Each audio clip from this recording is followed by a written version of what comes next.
कि शिकारी कई बार शिकार करते करते खुद शिकार हो जाता है। भाई सोच समझ के नवलगढ़ की जनता को मत परेशान करो। व्यापारी वर्ग को धमकाते हैं आपके एक दो व्यक्ति। हमारे तो सैकड़ों लोग थे जिनको लोग कहते थे मिनी राजकुमार, सैकड़ों लोग थे हर गांव के अंदर, आज भी हैं।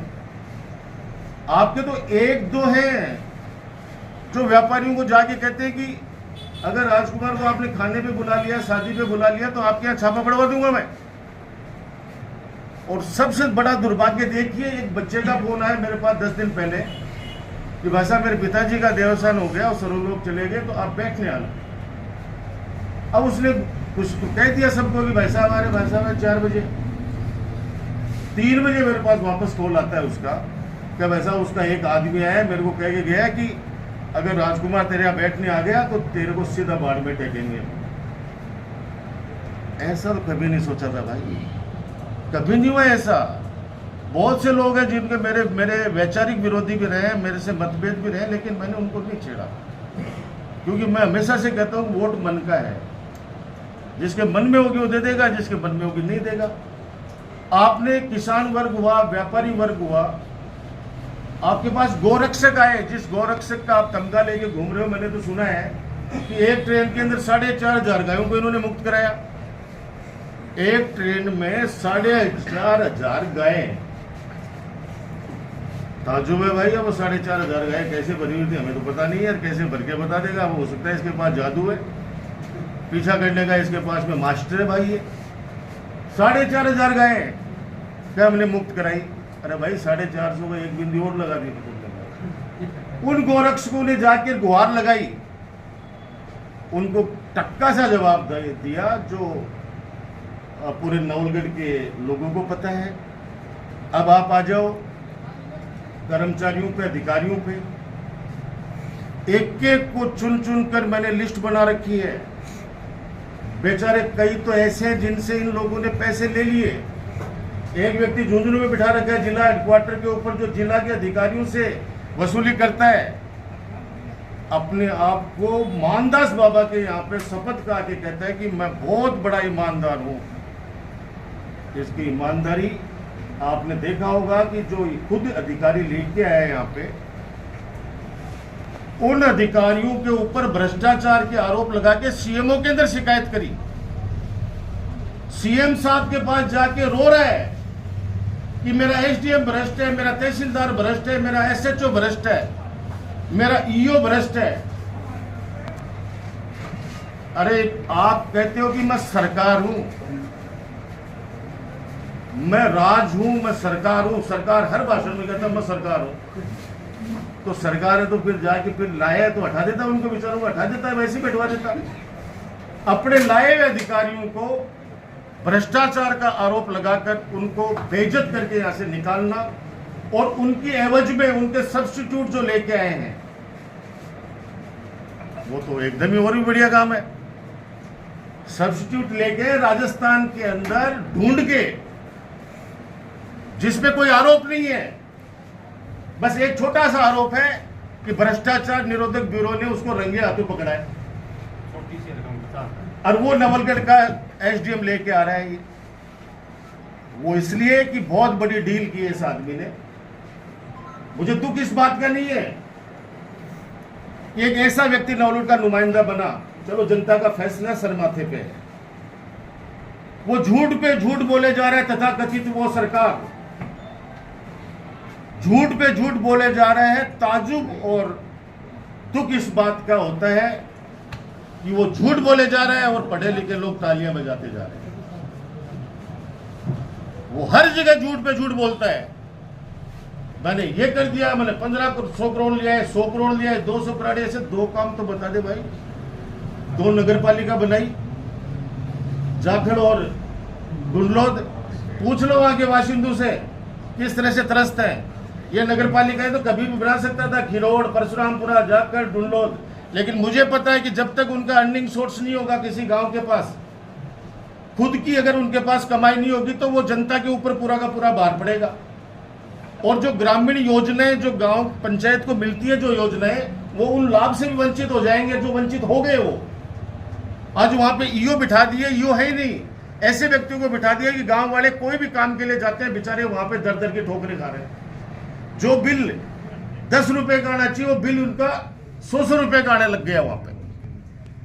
सारी स्थितियां, सड़कों की बात करते हैं ये कि मैंने सड़कें इतनी बढ़ा दी, मैं तो ये कह रहा हूं सौतली से लेकर मुकुंदगढ़ की जो मैंने हाईवे बनाया है, इस लागत का और इस क्वालिटी का एक सड़क भी बना के बता देना, सारी मिला के बता देना, मैं मान जाऊंगा उस दिन। ये जो बाईपास वाला है, ये बाईपास का भी आप सबको पता है, नहीं है तो हम आदेश की कॉपी भेज देंगे। ये सारा हमारी बजट घोषणा में हमने इसलिए वो उसको अलग किया फिर, क्योंकि गोलियाड़ा और नौलगढ़ की रोड है, वो रोड बन नहीं पा रही थी, क्योंकि किसान जमीन देने के लिए तैयार नहीं थे। तो हमने कहा भाई अब 6-7 महीने चुनाव के बचे थे, लोग नवलगढ़ के परिवर्तन को 19-20 महीने हो गए हैं। परिवर्तन का नारा देकर जो व्यक्ति नवलगढ़ के विधायक बने, नवलगढ़ की जनता जनार्दन ने आशीर्वाद दिया, वोट दिया उनको, और वो विधायक बने। और विधायक बनने के बाद में जो चुनाव के दौरान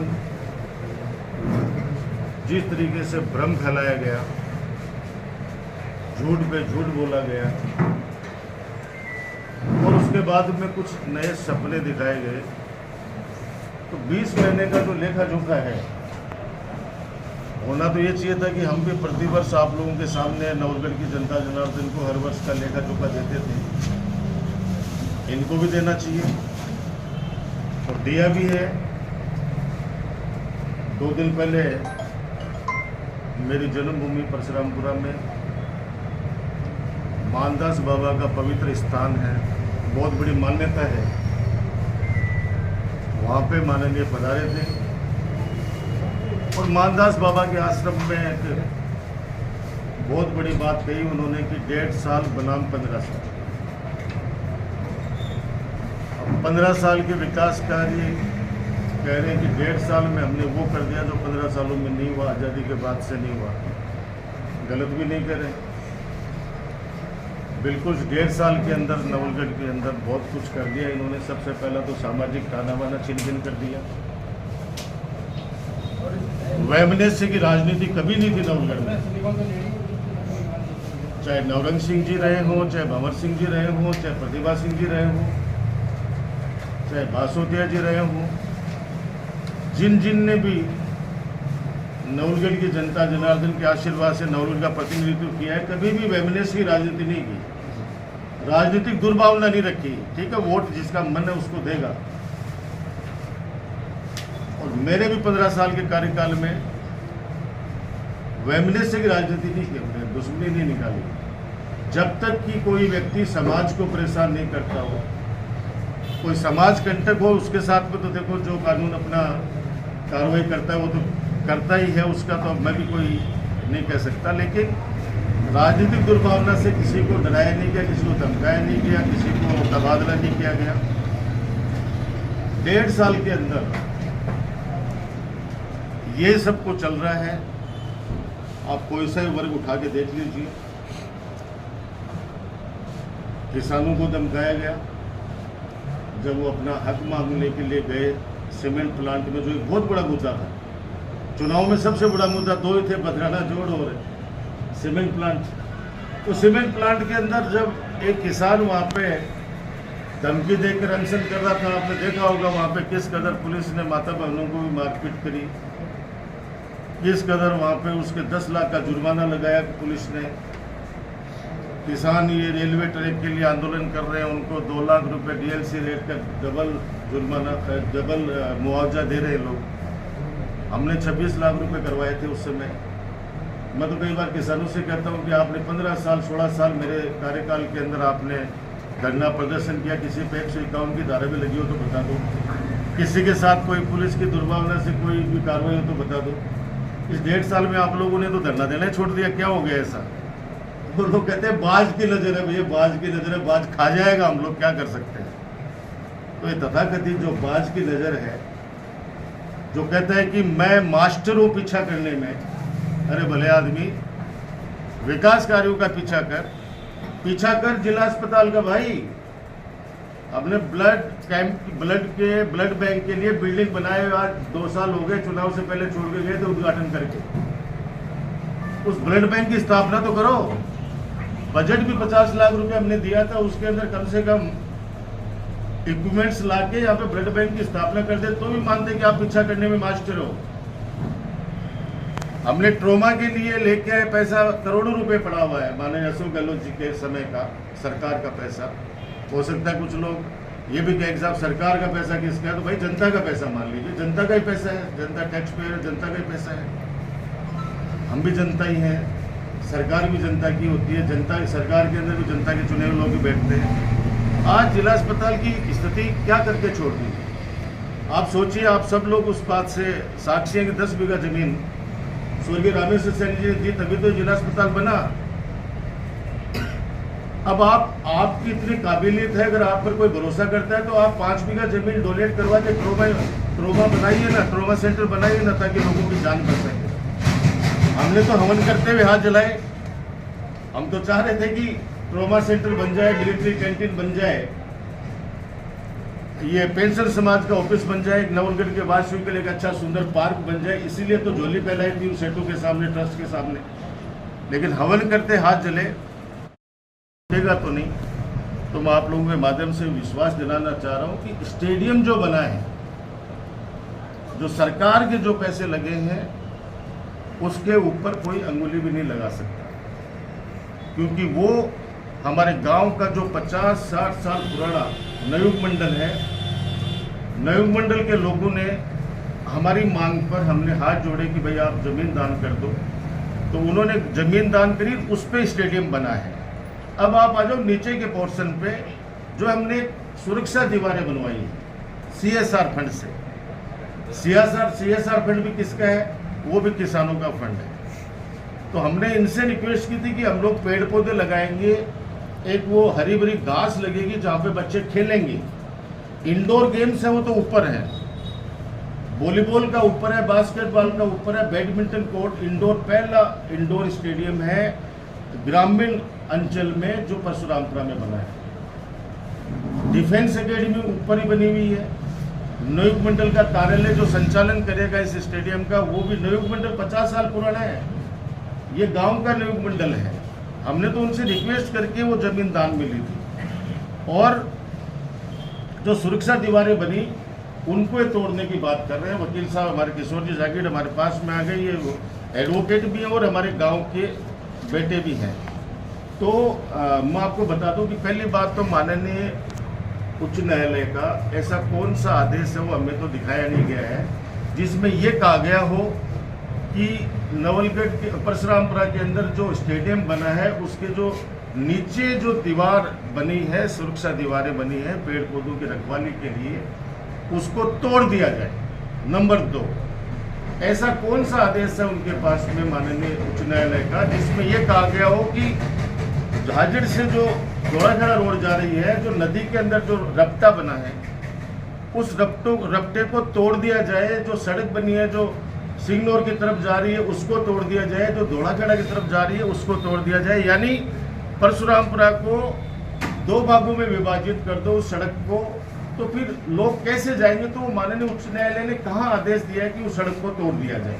नंबर 3, आपके माध्यम से फिर तीसरा पूछना चाह रहा हूँ कि कहाँ उच्च न्यायालय ने ये कहा है कि वो ट्यूबवेल, जितने भी ट्यूबवेल बने हुए हैं नदी में, परशुरामपुरा की नदी में, परशुरामपुरा के अंदर जो भी बने हुए ट्यूबवेल नदी में, उन सबको PhD को नोटिस दिया इन्होंने, तहसीलदार जी ने, कि उसको उखाड़ दो सबको। पाइपलाइन अगर जा रही है तो उनको भी उखाड़ दो, यानी हुक्का पानी बंद कर दो परशुरामपुरा का, सड़क से वंचित कर दो परशुरामपुरा को। खेल स्टेडियम तो पूरे जिले की नाक है वो।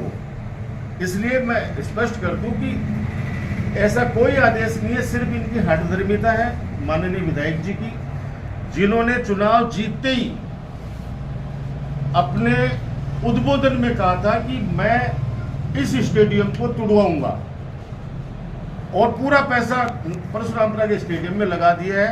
वो पैसा भी मैं बंद करूंगा। सच बात करो, 20 महीने के अंदर वहाँ पे ईंट भी नहीं लगी, उल्टा वहाँ पे उनकी हालत खराब करके रख दी। स्टेडियम के मामले में तो ये चीज़ें जो बाकी वो लीगल आपको अभी मेरे बाद में किशोर जी जागीर बताएंगे। अब आ जाती है बात, वहाँ पे इन्होंने कहा कि राजकुमार का सीना मैं जानता हूँ, पिंडलियाँ दूसती है मैं जानता हूँ। अरे भाई, जिनके घर शीशे के होते हैं दोस्त, वो पत्थर नहीं मारा करते। आप क्या है, ये नवलगढ़ के लोगों को चुनाव से पहले भी मैंने बहुत समझाया था, बहुत हाथ जोड़े थे कि आप लोग सोच लो, समझ लो। आपको जानते हैं अच्छी तरीके से, बिल्कुल आप पीछा करने में माहिर हो, क्योंकि आपके पास वो चीज़ है जो किसी के पास भी नहीं है। आपके दिमाग के अंदर वो करामात है, आपके पास वो खुराफात है, आपके पास वो आइडियाज है जो मैं 95 से देख रहा हूँ। जयपुर के ऐसे बहुत से प्रतिष्ठित व्यापारी हैं, बहुत से ऐसे अधिकारी हैं, बहुत से राजनेता हैं जो आपके पीछा करने से बहुत परेशान है बेचारे। अब नवलगढ़ की जनता को अब समझ में आया कि वास्तव में आप वो बाज हैं जो शिकार करने से पीछे नहीं छूटते।